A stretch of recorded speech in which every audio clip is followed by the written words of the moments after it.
I thought when the iPhone came out that it's like a mobile phone. I've had a mobile phone since the early 90s. Well, it wasn't a mobile phone. It was a mobile computer. And even more than that, it was the most important computer, or it would become the most important computer for most people around the world, which meant that if you liked to make software and wanted to sell it to people, you had to go through that computer. Now, suddenly, before you could even launch, you'd have to ask Apple for permission. That always sat wrong with me. But it wasn't until we launched Hey in 2001 that I saw the full extent of the rot. When we got ready to launch, after spending 2 years building this product, millions of dollars in investment to it, we obviously needed mobile apps. So we had built a great native client for both iOS and for Android, and we were so excited. Hey world, we've been working on this new thing. I'd love for you to check it out. And of course, as with anything, when you launch a new product, there are some bugs.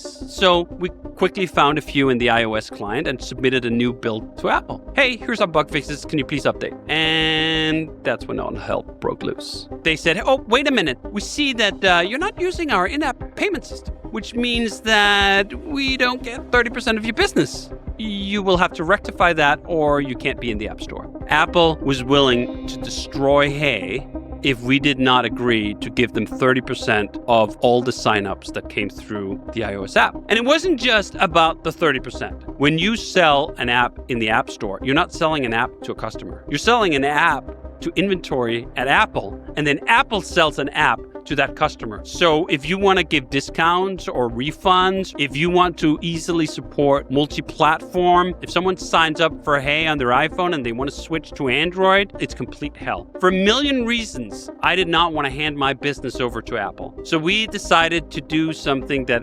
seemingly Apple had never heard before.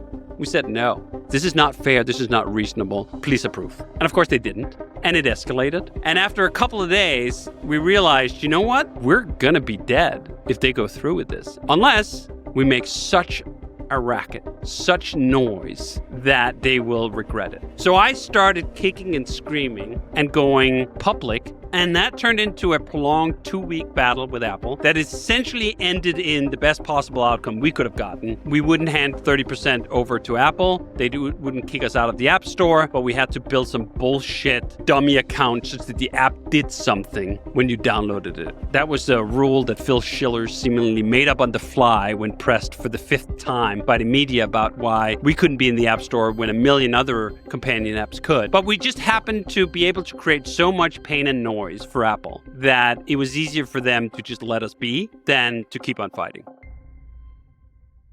Thank you for watching this clip. Please subscribe to the Lex Friedman YouTube channel and consider watching the full episode of the podcast.